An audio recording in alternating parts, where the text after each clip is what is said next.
Salut tout le monde!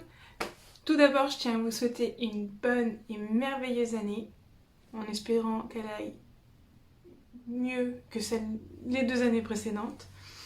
Et aujourd'hui, on se retrouve pour un sujet qui touche à la Corée. Et aujourd'hui, j'ai envie d'essayer en fait un nouveau format. Je vais vous parler d'une affaire qui a marqué la Corée et plus particulièrement en fait l'histoire d'un tueur en série. Donc The Raincoat Killer a commencé à agir en 2003. C'est le 24 septembre 2003 que vers 13h la police va être appelée car un couple de retraités a été retrouvé tué chez eux à Sinsadong. Donc les deux sont retrouvés avec le crâne complètement défoncé à cause d'une arme contondante. Et on retrouve sur le mari une plaie au niveau du cou. Ce qui intrigue beaucoup les enquêteurs, c'est que dans le coffre-fort qui est ouvert et donc dans toute la totalité de la maison, il ne manque rien. Donc tout de suite, ils vont écarter la piste du vol ou du cambriolage qui a mal tourné. Donc son second meurtre a lieu le 9 octobre 2003. Vers 14h, l'équipe médicale de Gugidong et donc les inspecteurs sont appelés pour un nouveau meurtre. À savoir que Gugidong est un quartier riche à l'époque et c'est un élément très important pour la suite de l'histoire. Donc en arrivant, Kim Hee-suk, qui est la chef de l'équipe médico-légale, va ressentir une mauvaise ambiance, un mauvais feeling par rapport à la scène de crime. Et on va voir en fait dans la suite des autres meurtres qu'en fait ce ressenti va perdurer tout au long des scènes de crime. Donc à savoir que pour ce deuxième crime, c'est le mari qui signale les meurtres, parce qu'il va y en avoir plusieurs. Donc il signale les meurtres en rentrant du travail. Et donc lorsque l'équipe d'inspecteurs et l'équipe médico-légale arrivent, la première chose qu'ils voient en fait c'est donc la salle de bain qui est ouverte où se trouve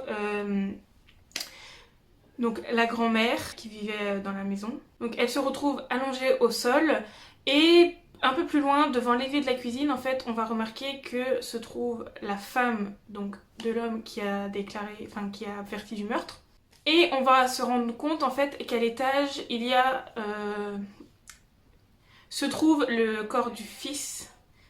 Donc mis de façon bizarre parce qu'en fait c'est comme s'il allait en fait descendre les escaliers et que on l'avait attaqué en fait à ce moment-là parce que en fait on va retrouver le sang donc qui va couler un peu dans les escaliers. Donc tous ont été tués à coups d'une arme contondante au niveau du crâne. Et pour le fils ça va être tellement violent que la chef de l'équipe médico-légale dit donc dans le documentaire Netflix dont je m'inspire que des morceaux de cervelle en fait étaient éparpillés un peu en fait, qui étaient sortis tellement les coups étaient violents. Et les coups en fait étaient tellement violents qu'ils n'ont pas pu identifier l'arme du crime. Donc à savoir en fait qu'avec ces 3 meurtres, en fait la scène de crime va être une scène de crime très difficile à figer car il y a une présence de sang très abondante, tellement que on a du mal à ne pas mettre un pied quelque part sans laisser une trace de sang. Et à savoir que cette abondance en fait de sang va aussi servir aux enquêteurs car ils vont retrouver 2 empreintes de chaussures qui vont tout de suite prélever. Donc un autre élément qu'il y a à souligner en fait c'est que dans ce meurtre-là en fait il n'y a pas de traces de lutte. Donc lors de l'inspection de la scène de crime en fait les inspecteurs chargés donc de l'affaire de Gugidong vont remarquer des personnes suspectes en train de traîner en fait autour de la maison, de la scène de crime. Et l'inspecteur en charge de ce meurtre-là va demander à faire des recherches sur ces personnes-là. Et il s'avère en fait que ce sont tout simplement les inspecteurs du meurtre de Sinsadong qui sont venus en entendant parler du meurtre un peu similaire à leur affaire à eux. Mais alors là, un des points négatifs du gouvernement en Corée, c'est que même si les meurtres se ressemblent, en fait, c'est par le bouche à oreille en fait qu'on va entendre et pouvoir faire le lien entre ces 2 affaires-là, parce que tout simplement, Séoul est coupé en plusieurs quartiers, en plusieurs juridictions, et chaque juridiction a son poste de police. Donc ceux de Sinsadong et de Gugidong n'étaient pas au courant qu'il y avait eu une affaire similaire et ont dû faire leur petite recherche. Et à savoir qu'en Corée, on préfère parler d'une histoire donc, telle que celle-là, une fois en fait que donc l'histoire va l'affaire va être résolue ou que le meurtrier va être arrêté. À savoir que dans cette affaire-là, il y a un comportementaliste qui va les suivre. Donc pour ceux qui ne savent pas ce que c'est, un comportementaliste, c'est tout simplement une personne qui se rend sur la scène de crime avec l'équipe médico-légale et qui va inspecter les lieux et les preuves pour essayer de les faire parler, essayer de savoir ce qu'il en devient, ce qui s'est passé pour essayer de mieux comprendre la scène de crime. Ici, c'est Kwang Hee-yeon qui est le tout premier comportementaliste en Corée qui va suivre cette affaire-là.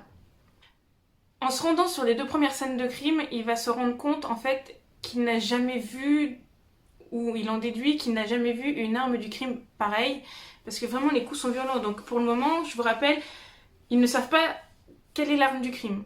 Et lui, tout de suite va dire j'ai jamais vu une arme de crime pareille. Et par contre, il va pouvoir en déduire que vu la violence des actes, ce sont tout simplement des crimes de colère. Ils vont donc tout de suite partir sur la piste d'une personne qui a des problèmes psychologiques, faire plusieurs hôpitaux dont il y aurait des fichiers qui ressemblent à leurs suspects, dont ils n'ont peu d'informations, mais ça va totalement rien donner et donc ils reviennent au point mort. Donc le 13 octobre à 13h, toujours en 2003, ils vont se rendre à Samsung-dong car un nouveau meurtre a eu lieu. Yo Jung-hee, je regarde parce que j'ai les noms des victimes, donc c'est pour ça que je vais regarder de temps en temps, donc qui est la femme d'un riche milliardaire, va être retrouvée morte par son fils. Donc quand ils arrivent, elle est déjà déclarée décédée, donc ils ne peuvent rien faire. Mais par contre, en inspectant l'extérieur de la maison, ils vont se rendre compte qu'il y a un climatiseur à l'extérieur qui, si on monte dessus en fait, donne vue sur la maison. Donc ils vont prélever cette empreinte et vont la comparer à l'empreinte du premier meurtre et vont la comparer à l'empreinte du deuxième meurtre et là, bingo, ça match. Donc du coup, on a malheureusement le 3e meurtre du Raincoat Killer. À savoir qu'il ne va pas s'arrêter là parce que le 18 octobre, on va signaler de nouveau un meurtre. Enfin, au départ, on ne considère pas ça comme un meurtre parce que tout simplement vers 15h, on est appelé pour un départ d'incendie à Wenhwadong. Ici, c'est Kim Jong-sok, une femme de 87 ans et sa femme de ménage de 50 ans qui sont retrouvées mortes dans la maison. Sachant qu'ils ont réussi à arrêter le feu, donc du coup les corps ont été partiellement préservés et ils ont réussi à trouver des preuves. Donc ils ont réussi à développer que en premier en fait le tueur, donc pour le moment ils ne le savent pas mais The Raincoat Killer, serait rentré dans la maison et serait tombé sur la femme de ménage. Il l'aurait menacée avec un couteau en lui demandant où se trouve la propriétaire. Donc la femme de ménage ne cherche pas, lui dit où se trouve la propriétaire et donc ce dernier se rend donc là où se trouve la propriétaire, donc dans la chambre, et va la tuer avec le même mode opératoire, des coups très très violents sur la tête. À savoir que pendant ce temps-là, en fait, la femme de ménage part chercher l'enfant qui se trouvait dans la maison parce qu'il y avait un petit garçon d'1 an. Et donc ce petit garçon-là, en fait, la femme de ménage va réussir à le protéger en le déposant dans le canapé et en le cachant. Ça n'empêchera pas qu'il va revenir et va tuer aussi la femme de ménage. Donc ici, on voit qu'il y a eu un changement de mode opératoire, qu'il a mis le feu à la maison et donc plus tard, les enquêteurs ont pensé que en fait, ça venait tout simplement du fait que The Raincoat Killer s'était blessé, avait laissé donc, du sang, enfin une trace de lui et donc du coup, pour effacer cette trace-là et ne rien laisser, aurait mis le feu à la maison, ce qui n'a pas marché puisque le feu était éteint à temps. Il faut savoir qu'ils ont réussi à sauver le petit garçon. Le petit garçon est bien vivant, il n'a pas réussi à le trouver. Donc le 9 janvier 2004, il va tuer Jung Young-dae, un vendeur de rue, après lui avoir coupé les mains et les avoir balancés à la mer. Et il va tout simplement mettre feu aux vannes. À savoir qu'il a fait ça car il a présenté de faux papiers de police pour contrôler l'homme. Après, ces raisons, je ne sais pas. et que l'homme a tout de suite reconnu les faux papiers de police, donc il a décidé de le tuer. Suite à tout ça, en fait, la police se rendant compte qu'il y a de plus en plus de meurtres et que s'ils travaillent chacun de leur côté, ça va pas marcher, mettent une brigade d'enquête commune ensemble qui va rassembler en fait pas loin de 80 inspecteurs pour l'enquête. Donc ils vont être très très nombreux et donc vont tous se partager les informations qu'ils possèdent chacun de leur côté et vont lancer de grosses opérations telles que des fouilles de voitures, de sacs à main et l'arrêt de la circulation la nuit. Et en revenant donc sur leur indice principal qui est la trace de chaussures, ils arrivent à identifier le type de chaussures qui est tout simplement des buffalos. Et ils les arrivent à trouver, on ne nous dit pas vraiment comment, j'ai fait des recherches mais j'ai pas réussi à trouver, que dans le lieu alentour du 4e meurtre, il y a une caméra de surveillance d'une des maisons qui a filmé la rue, une des rues adjacentes à là où s'est passé le meurtre, et un homme va passer donc devant cette caméra. Donc on voit sur cette vidéo que l'homme est très peu visible, il ne se retourne pas, donc on voit vraiment que c'est juste un homme, on peut peut-être déduire sa taille, mais l'élément qui va affecter en fait les enquêteurs, c'est que l'homme porte une veste, et une veste que la famille des victimes va reconnaître comme la veste du mari. Donc il a pris la veste sur la scène de crime, ce qui permet d'en déduire en fait que c'est notre tueur. À savoir que les enquêteurs en fait ont beaucoup discuté en interne du fait de rendre publique la vidéo pour essayer d'avoir des indices, parce que si ça marchait pas en fait ils réduisaient en fait toutes leurs chances de trouver le meurtrier à néant parce qu'ils avaient que ça. Mais résultat des choses, ils finissent par la rendre publique. Et à part ce que je viens de vous dire avant, ça ne donne rien. Et donc du coup, le Raincoat Killer sait qu'il a été débusqué, on peut dire ça comme ça. Et donc du coup, les meurtres vont s'arrêter. Donc on va souligner en fait ici que la période des meurtres du Raincoat Killer se divise en deux parties.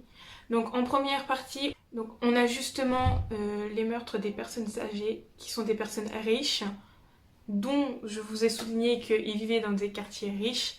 Et donc du coup en fait c'est ça, c'est cette motivation là en fait, que ce soit des personnes âgées riches qui va motiver le tueur à tuer. Parce qu'il a vécu en fait, donc on l'apprend plus tard dans le documentaire, mais il a vécu en fait dans le contexte de la crise, dans une famille en fait pauvre. Donc c'est pour ça qu'il aurait tué en fait ces personnes-là pour se venger, pour faire voir sa vision erronée en fait de la société.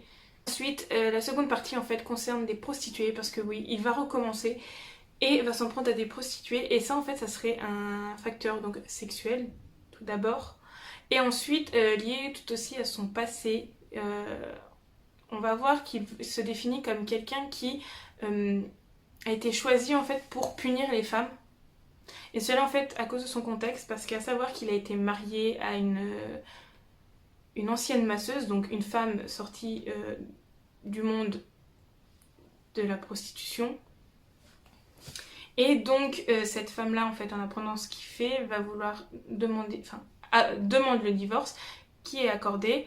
Et ensuite le deuxième point qui motive en fait sa punition des prostituées, c'est que plus tard il va rencontrer donc du coup aussi une femme du monde de la nuit qui va refuser en fait ses avances, et donc du coup ça va le mettre en colère, et en fait il va se voir en fait comme le punisseur des femmes. Un point important aussi à aborder en fait, c'est que tout simplement il va aussi s'en prendre aux prostituées, car ce sont des proies faciles, car en Corée en fait, j'ai pas vérifié si aujourd'hui c'est encore le cas, mais à l'époque les prostituées ne pouvaient pas demander d'aide à la police. À savoir en fait qu'il va changer de mode opératoire.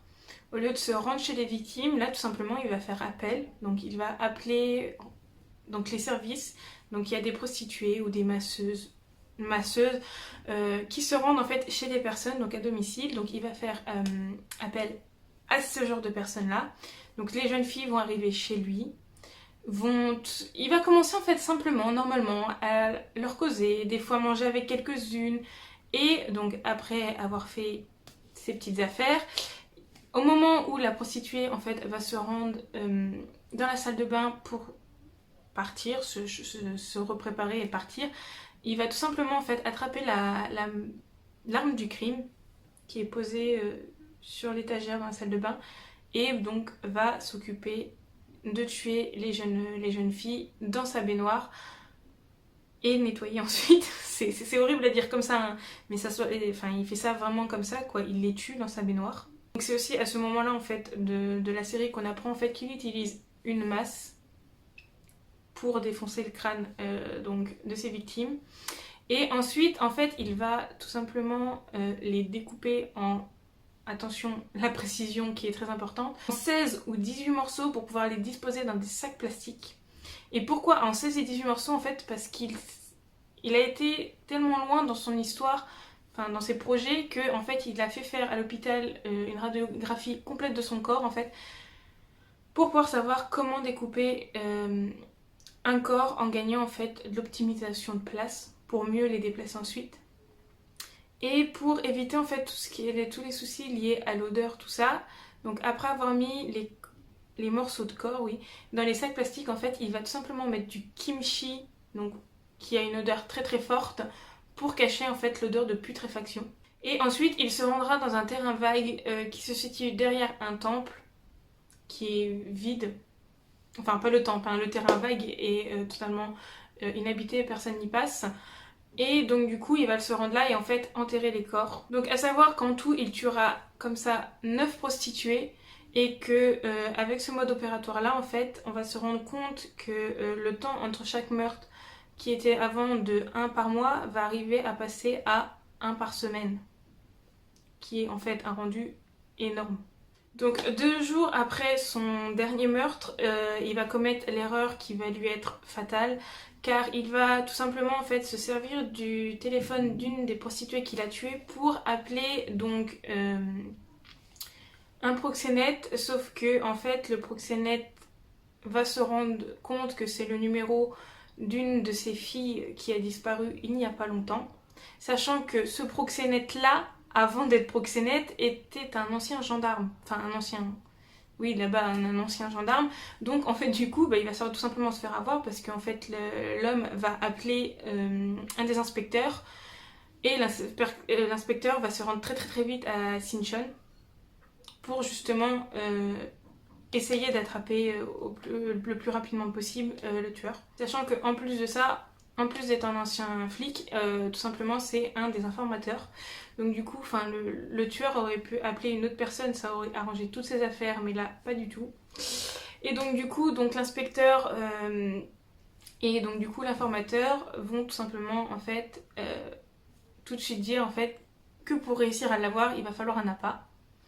Donc une fille en fait va accepter de servir d'appât et donc l'inspecteur va la suivre et arriver dans un parc, donc il va attendre, sauf que chose incroyable, la jeune fille va revenir et donc quand l'inspecteur va lui demander, elle fait il m'a renvoyé tout simplement parce qu'il m'a dit que j'étais trop grande.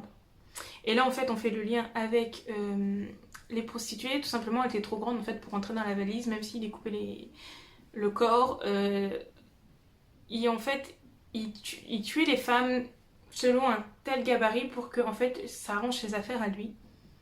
Et donc du coup, ils vont réessayer avec une deuxième jeune fille. Et là, la jeune fille, il va lui dire que c'est ok.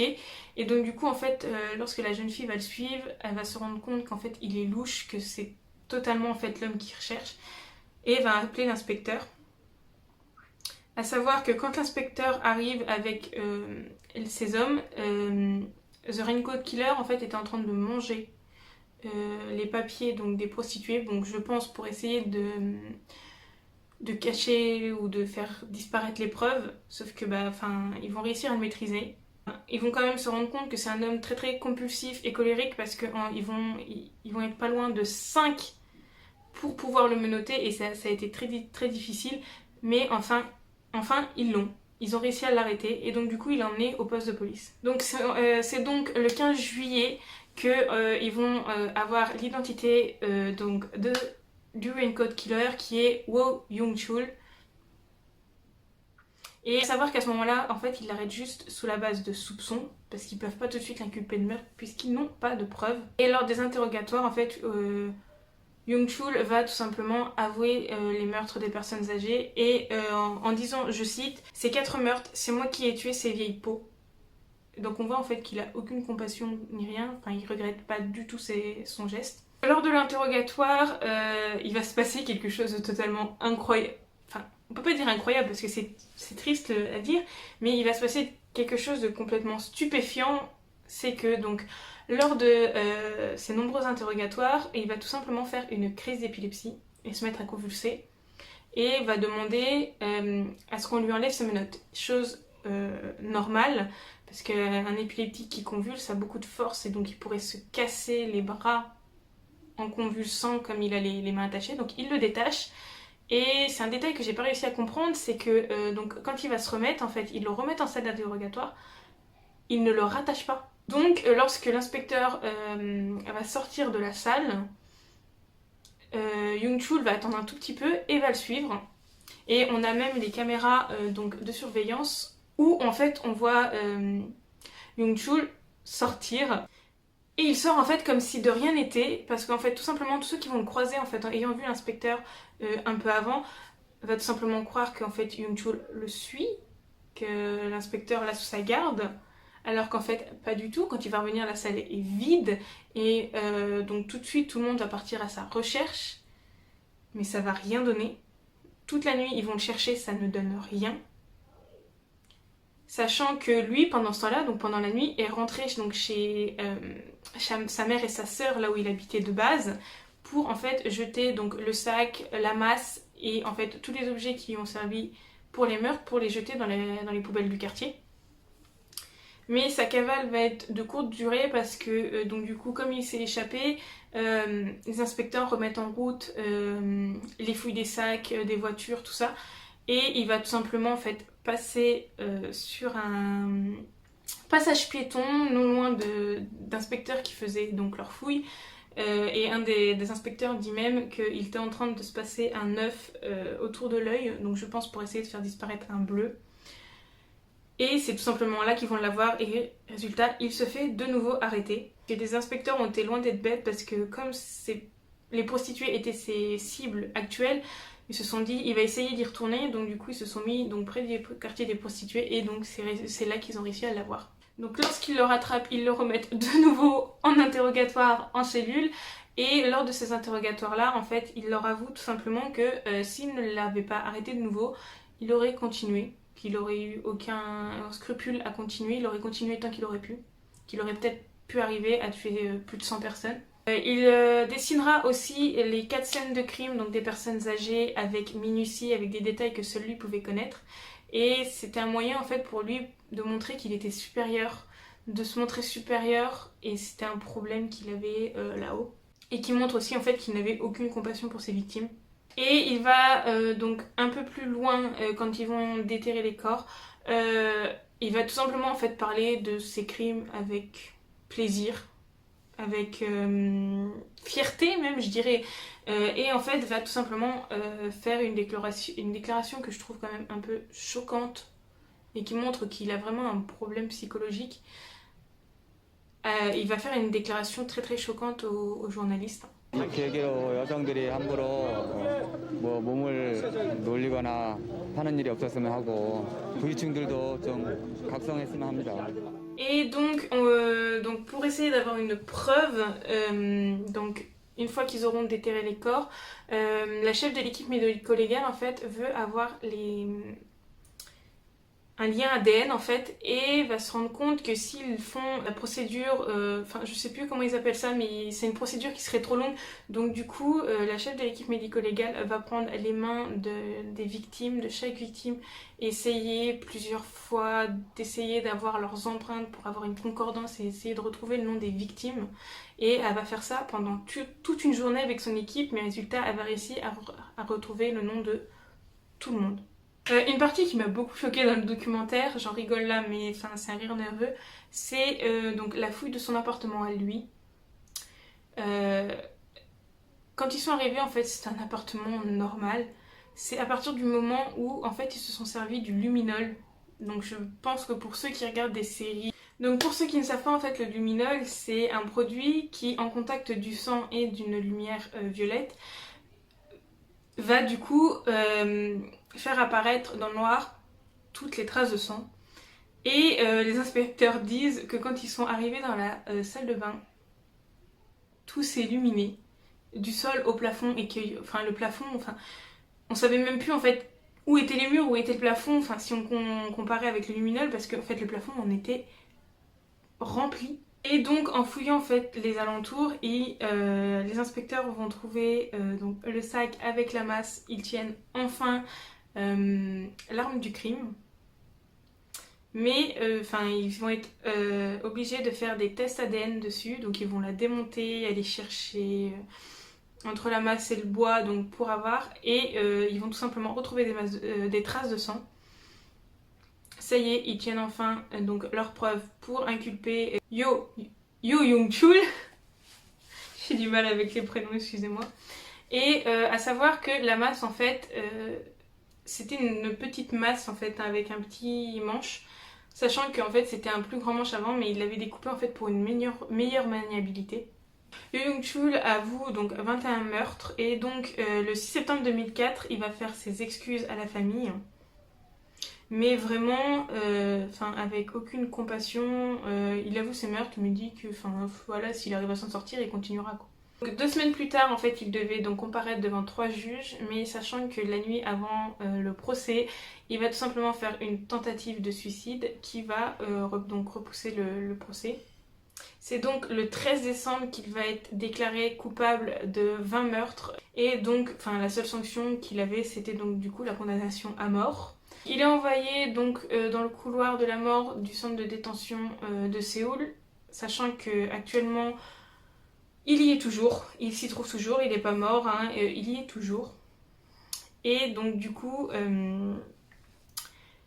aujourd'hui il ressemble à ça, je crois qu'il a 51 ans. Voilà ce qui en est de l'affaire du Raincoat Killer, qui est une affaire totalement horrible et effroyable, mais qui a marqué la Corée du Sud comme étant l'un des pires tueurs en série de leur pays. Donc dites-moi ce que vous pensez en fait de ce genre de format, de cette affaire surtout aussi. Et dites-moi si ça vous plairait que je fasse d'autres recherches et d'autres vidéos sur ce genre de thème. N'hésitez pas à laisser un petit like, un commentaire et surtout à vous abonner, ça me fait plaisir. Et on se retrouve pour une prochaine vidéo et surtout prenez soin de vous.